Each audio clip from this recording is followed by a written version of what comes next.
नमस्कार, स्वागत है आपका डीडी न्यूज में। आपके साथ मैं हूं गौरव श्रीवास्तव और आप देख रहे हैं हमारा खास कार्यक्रम खबर दुनिया की। खबर दुनिया की में दुनिया भर की तमाम हलचल से तो आपको रूबरू कराएंगे ही, साथ ही अहम मुद्दों पर चर्चा भी करेंगे, जिसमें डॉक्टर एस जयशंकर के एससीओ समिट में आतंकवाद पर पाकिस्तान को दिए गए करारे जवाब के मायने जानेंगे और साथ ही कनाडा के साथ आपसी टकराव की स्थिति की भी करेंगे समीक्षा। लेकिन सबसे पहले नजर हेडलाइंस पर। विदेश मंत्री जयशंकर ने पाकिस्तान को उसी की धरती से सुनाई खरी खरी, कहा व्यापार और आतंकवाद नहीं चल सकते, साथ साथ चीन को भी नसीहत, क्षेत्रीय अखंडता और संप्रभुता का सम्मान जरूरी।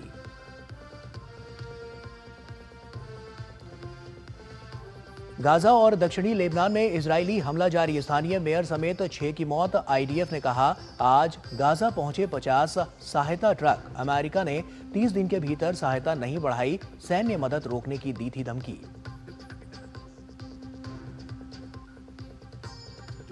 यूक्रेन के राष्ट्रपति जेलेंस्की ने जारी की अपनी बहुप्रतीक्षित विजय योजना, किसी भी तरह क्षेत्रीय रियायत को किया खारिज, पश्चिमी सहायता को बढ़ाने और नाटो में शामिल किए जाने का आग्रह।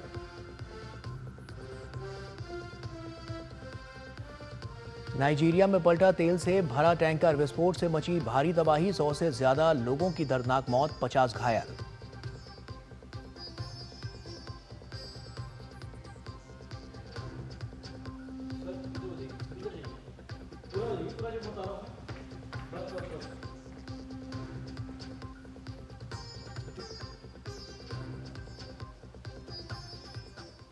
और आइए अब शुरुआत करते हैं। एससीओ समिट में हिस्सा लेने के लिए पाकिस्तान गए भारत के विदेश मंत्री एस जयशंकर ने आतंकवाद के मसले पर करारा जवाब दिया। आतंकवाद, अलगाववाद, अतिवाद का जिक्र करते हुए पाकिस्तान समेत चीन का नाम लिए बगैर कड़ा संदेश दिया। क्या रही विदेश मंत्री के दौरे की बड़ी बातें, देखिए इस रिपोर्ट में।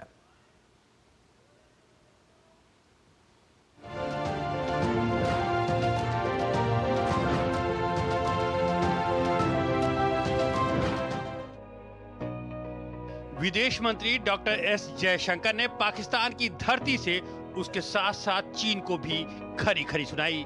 सीमा पार आतंकवाद के मुद्दे पर पाकिस्तान को कड़ी फटकार लगाई, तो वहीं संप्रभुता के सम्मान का पुरजोर तरीके से जिक्र कर चीन को साफ कर दिया कि सीपीईसी भारत को मंजूर नहीं। इस्लामाबाद में आयोजित एससीओ शिखर सम्मेलन में जयशंकर ने इन दोनों देशों का बिना नाम लिए कड़े संदेश दिए। विदेश मंत्री ने कहा कि एससीओ का प्राथमिक लक्ष्य आतंकवाद, अलगाववाद और अतिवाद का मुकाबला करना है। उन्होंने कहा कि संगठन के चार्टर के प्रति समर्पण से ही ये संभव हो पाएगा। उन्होंने पाकिस्तान को साफ कह दिया कि आतंक और व्यापार एक साथ नहीं चल सकते हैं। उन्होंने कहा कि अगर हमारे बीच भरोसे में कमी आई है तो हमें अपने अंदर झांकने और इसकी वजह समझने की जरूरत है। जयशंकर ने चीन को भी निशाने पर लेते हुए कहा कि एससीओ के सदस्य देशों का सहयोग परस्पर सम्मान और संप्रभु समानता पर आधारित होना चाहिए। ये बेहद जरूरी है कि सभी देश क्षेत्रीय अखंडता और संप्रभुता को मान्यता दें। विदेश मंत्री ने संयुक्त राष्ट्र सुरक्षा परिषद में सुधार की वकालत करते हुए कहा कि ये तभी संभव है जब विकासशील देशों को हिस्सेदारी मिलेगी। उन्होंने कहा कि इसके लिए एससीओ देशों को पहल करनी होगी। जयशंकर ने कहा कि दुनिया कोरोना जैसी महामारी और जंग से जूझ रही है। क्लाइमेट चेंज से लेकर सप्लाई चेन तक कई मुश्किलें हैं, इससे विकास पर असर पड़ा है। तो साफ तौर पर आज विदेश मंत्री एस जयशंकर ने जिस तरह का जो वक्तव्य दिया उससे साफ हो गया, और जिस तरह से खरी खरी सुनाई वो अपने आप में कई सवाल तो खड़े करती है, साथ ही साथ आतंकवाद को भी एक करारा और मुंहतोड़ जवाब देने के लिए काफी है। ऐसे में हमारे साथ अब इस वक्त अजय बिसारिया जी जुड़ रहे हैं, जो कि फॉर्मर इंडियन हाई कमिश्नर रहे हैं पाकिस्तान और कनाडा में। तो ऐसे में अब उन्हीं का रुख करते हैं और इस चर्चा को आगे बढ़ाते हैं। अजय जी, मेरा सबसे पहला सवाल तो आपसे यह है कि जिस तरह से हम अभी देख रहे हैं जो स्थितियां हैं, ऐसे में जब विदेश मंत्री एस जयशंकर ने ये बड़ी बातें यहां पर कही हैं, तो साफ तौर पर आतंकवाद, अलगाववाद और जिस तरह से उग्रवाद है उसको लेकर ये तमाम मसलों पर बहुत बड़ी करारी चोट है। आप तो खुद वहां पर रहे हैं, आपने किस तरह से देखा कि जिस तरह की स्थितियां रही हैं, क्योंकि पड़ोसी देश है पाकिस्तान और ऐसी स्थितियां, और उसके बाद जब इस तरह की बयान यहां से निकलकर सामने आते हैं तो वैश्विक स्तर पर कितना बड़ा संदेश देते हैं? देखिए, ये एक मल्टीलैटरल मीट थी, एक एससीओ की बैठक थी।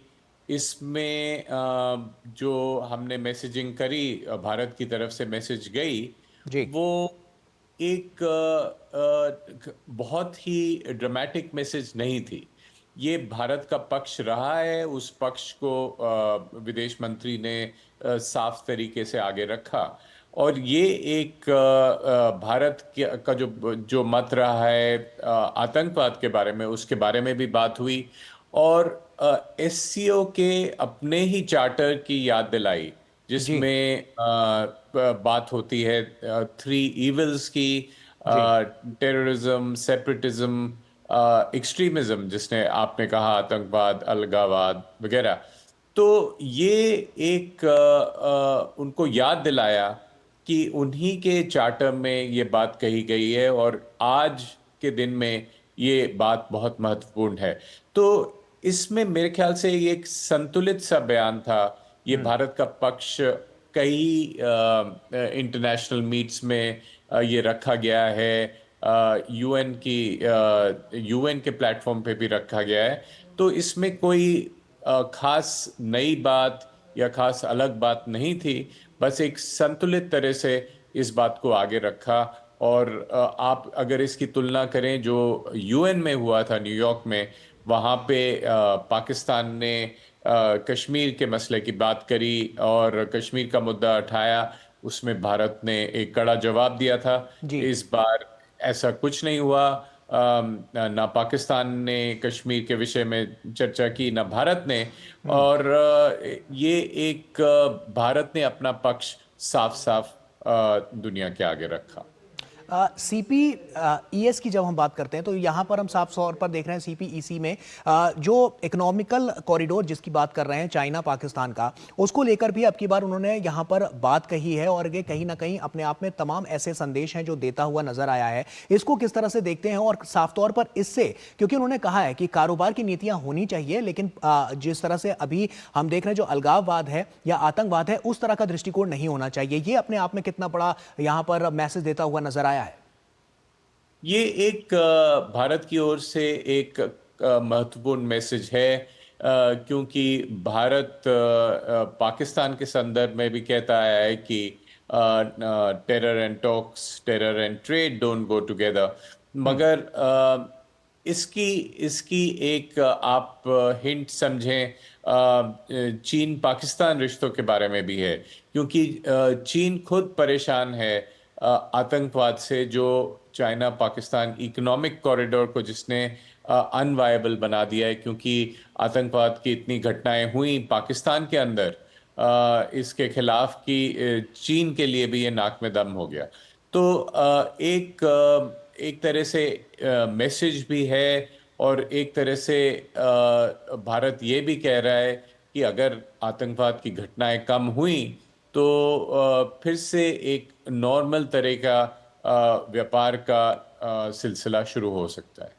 ऐसे में अजय जी, आपसी हितों को अगर हम ध्यान में रखें, क्योंकि हम देख रहे हैं कि भारत इस वक्त वैश्विक स्तर पर उसकी जो गति है और साफ तौर पर उसका जो कद है वो लगातार बढ़ता हुआ जा रहा है, और ये समस्या वैश्विक स्तर पर भी नजर आती है। और एससीओ के जिस अनुच्छेद 1 का एस जयशंकर ने वहां पर जिक्र किया, वो साफ तौर पर इसी को दिखाता भी है कि किस तरह से आपसी भाईचारे के साथ, दोस्ती के साथ आगे बढ़ा जाए और पड़ोसियों के साथ भी, और साफ तौर पर वैश्विक स्तर पर भी शांति और समृद्धि रखी जाए। लेकिन पाकिस्तान और चीन, इसका नाम तो उन्होंने नहीं लिया, लेकिन साफ तौर पर एक इशारे में एक बड़ी और कड़ी चोट भी यहां पर की है कि ये ऐसे लोग हैं या ये ऐसे यहां की जो स्थितियां हैं और ये जो ऐसे देश हैं वो कहीं ना कहीं इस तरह की जो रूपरेखा है उसको खंडित कर रहे हैं। तो कहीं ना कहीं ये अपने आप में एक बड़ा संतुलन बनाने की कोशिश और साफ तौर पर एक बड़ा करारा निशाना, क्योंकि जिस तरह की अभी स्थिति है उसमें तमाम देश शांति और समृद्धि की ओर आगे बढ़ रहे हैं, लेकिन यहां पर बढ़ावा किसी और चीज को दिया जा रहा है।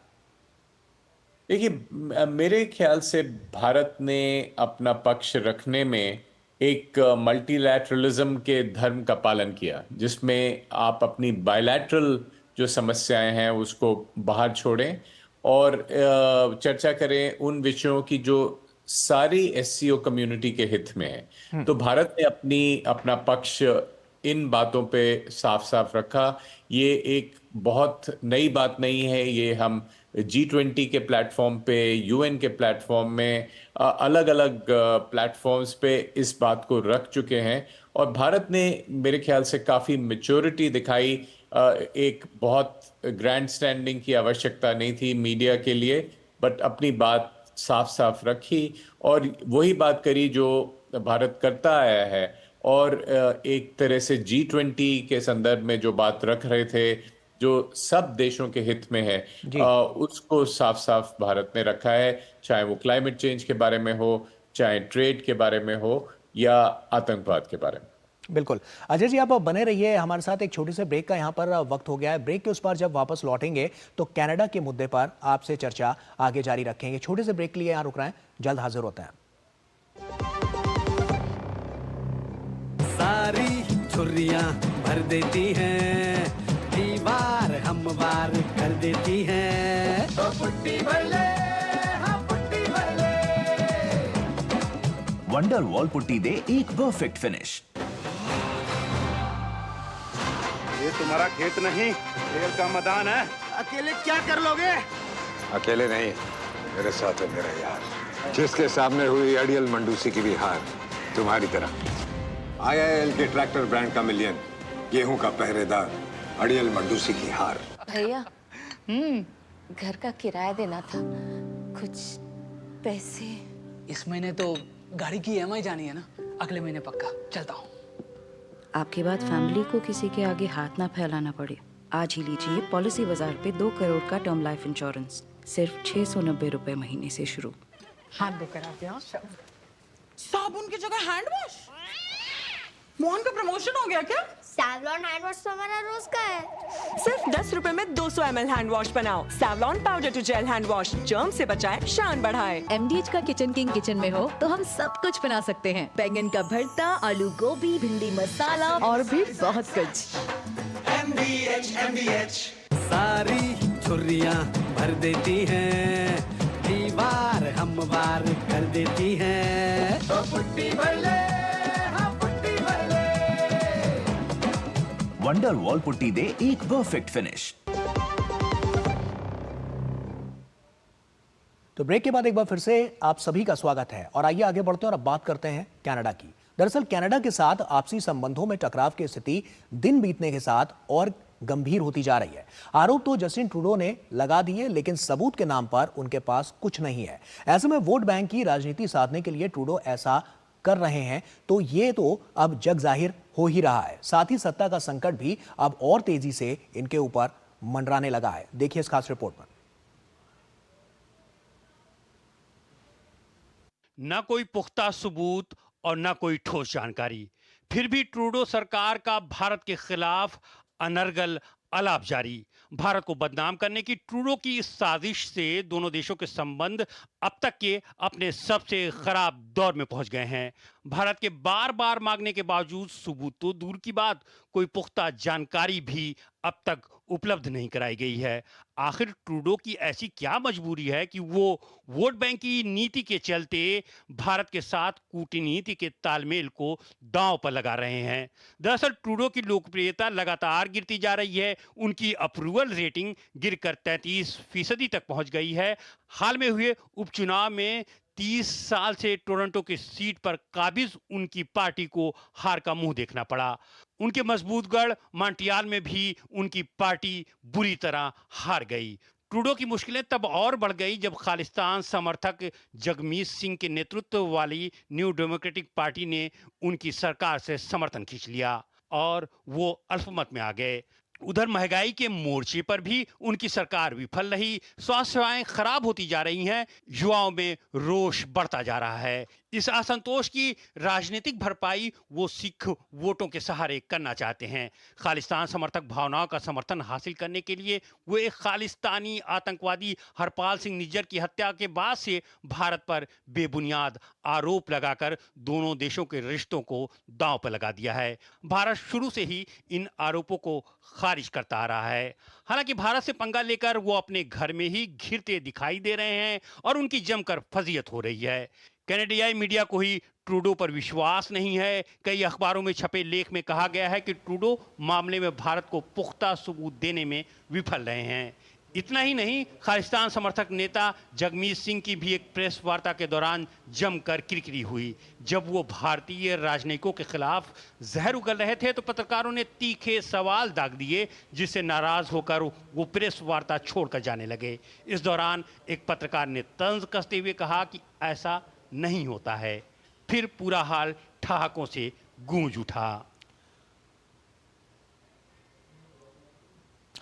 और आइए इसी पर हम चर्चा भी करते हैं। हमारे साथ बहुत ही खास मेहमान भी जुड़े हुए हैं, लगातार अजय जी हमारे साथ जुड़े हुए हैं। अजय जी, क्या गिरती हुई लोकप्रियता है जस्टिन ट्रूडो की, क्या ये इसके लिए सबसे बड़ी वजह है जिसकी वजह से वो अब की बार भारत के साथ जो आपसी संबंध है उनमें खटास डालने का काम कर रहे हैं और इस तरह की स्थितियां पैदा कर रहे हैं?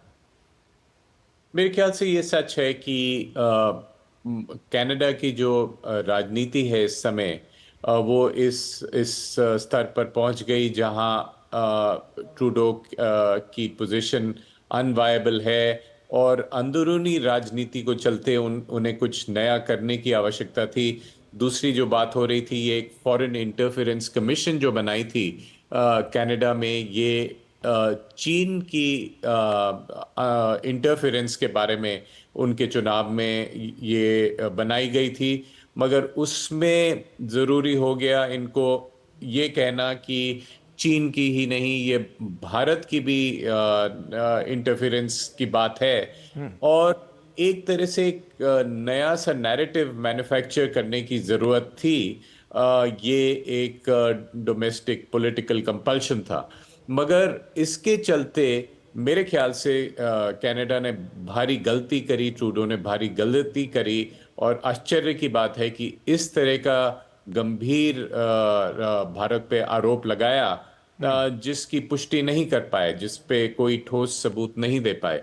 और भारत के जो हाई कमिश्नर हैं वो इस तरह के डिप्लोमेट्स को उसमें कहना कि वो क्रिमिनल हैं, वो इसमें क्रिमिनली इन्वॉल्व हैं, ये मेरे ख्याल से एक अनप्रेसिडेंटेड सी बात है जो आज की राजनीति में, आज की डिप्लोमेसी में कहीं नहीं देखी गई दुनिया में। अजय जी, उसके लिए सबूत भी मांगे जा रहे हैं कि अगर आपके पास कुछ ऐसा है तो कम से कम ठोस सबूत तो दीजिए। वहां पर भी कुछ ऐसा सामने नहीं आ पा रहा है। और दूसरी बात, जो एक इंटरनल अगर हम इसको एनालाइज करें तो आप ये भी देखिए कि वहां पर महंगाई का मुद्दा बहुत चरम पर है। वहां पर युवाओं में भी इनकी जो कार्यप्रणाली है उसको लेकर रोष है और साथ ही साथ स्वास्थ्य जो सेवाएं और जो स्थितियां हैं स्वास्थ्य के बुनियादी ढांचे की, वो भी वहां पर बहुत चरमराती हुई स्थिति में नजर आ रही है। तो ये तमाम ऐसे फैक्टर हैं जिनसे ये इंटरनली बहुत ज्यादा परेशान है। तो इनको लगता है कि इस तरह का कोई इंटरनेशनल मैटर उठाकर वो अपने आप और वो वोट साधने की कोशिश कर सकते हैं जिससे उनको फायदा हो सकता है। तो ये चुनावी पिच तैयार करने की बात है जी। और इसमें एक और बात है कि अप्रूवल रेटिंग जो ट्रूडो की है वो बहुत नीचे है। उनके ऑपोजिशन के जो चैलेंजर हैं पियर पोलेव, उनकी और कंजर्वेटिव पार्टी की अप्रूवल रेटिंग हाई है। मगर एक और बात हमें याद रखनी चाहिए, अगर हम तुलना करें तो इस विषय की, इस प्रकार की शिकायत हमारे लिए अमेरिका से भी आई है, मगर वहां पे जिस तरह हमने इसको हैंडल किया एक मैच्योरिटी के साथ दोनों देशों ने, कि ये एक अगर आपका सिक्योरिटी का मसला है तो आप बंद कमरों में राजनीतिक और डिप्लोमेटिकली इस बारे में चर्चा करें और भारत आपको अगर आप सवाल रखेंगे, प्रश्न रखेंगे, ठोस सबूत रखेंगे तो भारत आपको जवाब देगा। मगर ये नहीं हुआ।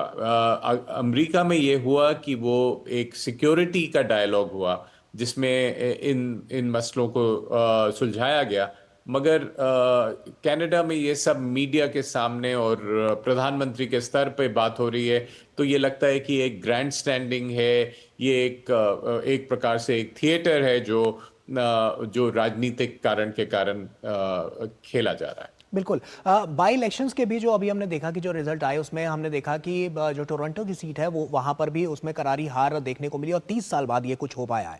तो ऐसे में साफ तौर पर ये साख का सवाल भी था और स्थितियां भी उनके अनुकूल नहीं नजर आ रही हैं, इसलिए ये दांवपेच ज्यादा किए जा रहे हैं जिससे उनको कम से कम नुकसान हो, क्योंकि फायदा तो कहीं से नजर नहीं आ रहा। बिल्कुल। और ये साफ है कई लोगों को, कनाडा में भी, भारत में भी, कि ये एक राजनीतिक खेल है किसी प्रकार का। उसी दिन जिस दिन आरोप लगते हैं, न्यूयॉर्क टाइम्स में और वॉशिंगटन पोस्ट में लेख लिखे जाते हैं जिसमें तरह तरह की डिटेल्स दी जाती हैं। तो ये एक और आज ही जब कनाडा में सुबह होगी या दोपहर होगी तो एक फॉरेन इंटरफेरेंस कमीशन में चर्चा होगी इस बारे में। तो लगता है कि एक माहौल बनाया जा रहा था जिससे इस तरह का एक नैरेटिव बनाया जाए जिससे राजनीतिक फायदा हो। बिल्कुल, ये नैरेटिव सेट किया जा रहा है, इसीलिए इस तरह की स्थितियां देखने को मिल रही हैं, क्योंकि साफ तौर पर जो सबूत की बात की जा रही है और जो अपना पक्ष रखने की बात की जा रही है वहां पर कुछ भी हाथ नहीं आ रहा है और ना इनकी तरफ से कुछ कहा जा रहा है। तो साफ तौर पर है कि ये क्या करना चाहते हैं और क्यों करना चाहते हैं, ये साफ अब जगजाहिर होता जा रहा है, क्योंकि वैश्विक स्तर पर भी जो इंटरनेशनल मीडिया है वहां पर भी ये चीजें देखने को मिल रही हैं और अब लोग जो ये दूध का दूध और पानी का पानी है उसको साफ तौर पर देख भी पा रहे हैं और समझ भी पा रहे हैं। बहुत बहुत शुक्रिया आपका अजय जी, तमाम विस्तार से यहाँ पर रोशनी डालने के लिए इन तमाम मुद्दों पर, चाहे वो पाकिस्तान की बात हो चाहे कनाडा की बात हो। बहुत बहुत शुक्रिया आपका हमसे जुड़ने के लिए और तमाम बातचीत हमसे करने के लिए। धन्यवाद। एक छोटे से ब्रेक का यहां पर वक्त हो गया है। ब्रेक के उस पार आपको दिखाएंगे विश्व भर की कुछ और अहम खबरें। जल्द हाजिर होते हैं। सारी छुर्रियां भर देती हैं, दीवार हमवार कर देती हैं। तो पुट्टी भर ले, हाँ पुट्टी भर ले। वंडर वॉल पुट्टी दे एक परफेक्ट फिनिश। दादी के हाथों का जादू और खुशबू से महकता घर। MDH गरम मसाला, असली मसालों से भरा हूँ मैं, क्योंकि हर रिश्ता है स्वाद से जुड़ा। हरियाणा के नॉन स्टॉप विकास का शुरू होगा नया अध्याय। जन जन का विश्वास लगातार तीसरी बार। किसानों, युवाओं, बुजुर्गों, महिलाओं सहित हर वर्ग से किया हर संकल्प करेंगे पूरा। आप सभी सादर आमंत्रित हैं प्रधानमंत्री श्री नरेंद्र मोदी जी के सानिध्य में नवगठित हरियाणा सरकार के शपथ ग्रहण समारोह में 17 अक्टूबर सुबह 10 बजे दशहरा ग्राउंड सेक्टर 5 पंचकुला। बच्चों को सर्टिफिकेट मिले तो कितना अच्छा लगता है ना। और अगर आपके आटे को भी मिले तो गेहूं की क्वालिटी, आटे की शुद्धता, रोटी की सॉफ्टनेस के लिए सर्टिफिकेट अगर होता तो है ना।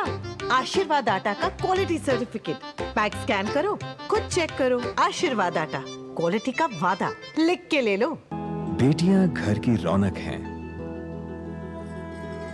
बेटियां घर संवारती हैं,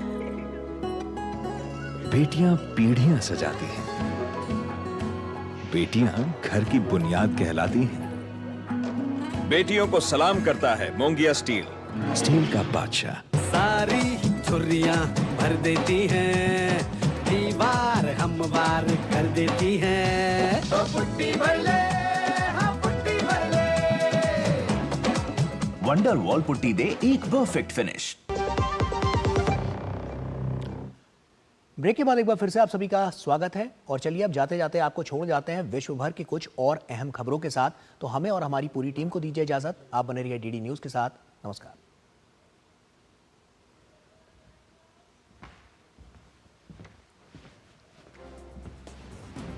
नाइजीरिया के जिगावा राज्य में एक पेट्रोल टैंकर में विस्फोट में 100 लोगों की मौत हो गई जबकि 50 अन्य घायल हो गए। ये दुर्घटना माजिया कस्बे में हुई जहां टैंकर चालक ने नियंत्रण खो दिया और टैंकर में विस्फोट हो गया। हादसे में घायल लोगों को रिंगिम जनरल अस्पताल में भर्ती कराया गया है जहां उनका इलाज चल रहा है। रूस के रक्षा मंत्रालय ने बताया कि रूसी सेना ने पूर्वी यूक्रेन में 2 गांवों पर कब्जा कर लिया है। रूसी सेना ने डोनेत्स्क क्षेत्र में क्रास्नी यार और लुहांस्क क्षेत्र में नेवस्के पर कब्जा किया है। इजराइल ने हिजबुल्लाह के मुख्य गढ़ और दक्षिणी लेबनान के शहर नबाती को निशाना बनाकर हमला किया। हमले में मेजर अहमद काहिल समेत कम से कम 6 लोगों की मौत हो गई। इजरायली सेना ने नबाती क्षेत्र में हिजबुल्लाह के दर्जनों ठिकानों पर हमले किए जिसमें भूमिगत बुनियादी ढांचे नष्ट हो गए। ब्रिटेन के प्रधानमंत्री कीर स्टामर ने कहा है कि संयुक्त राष्ट्र सुरक्षा परिषद में गाजा में मानवीय स्थिति पर चर्चा के लिए ब्रिटेन और फ्रांस ने तत्काल बैठक बुलाई है। इसके साथ ही ब्रिटेन 2 इजरायली मंत्रियों पर प्रतिबंध लगाने पर विचार कर रहा है। बांग्लादेश सरकार ने शेख हसीना शासन द्वारा शुरू की गई राष्ट्रीय छुट्टियां रद्द कर दी हैं। अंतरिम सरकार की घोषणा के अनुसार बांग्लादेश ने शेख मुजीबुर रहमान की वार्षिक जयंती समारोह और शेख हसीना सरकार द्वारा शुरू की गई कई अन्य राष्ट्रीय छुट्टियों को रद्द कर दिया है। पूर्वी तुर्की के मालट्या प्रांत में भूकंप के तेज झटके महसूस किए गए। भूकंप की तीव्रता 5.9 मापी गई। हालांकि भूकंप से किसी तरह के जानमाल के नुकसान की खबर सामने नहीं आई है।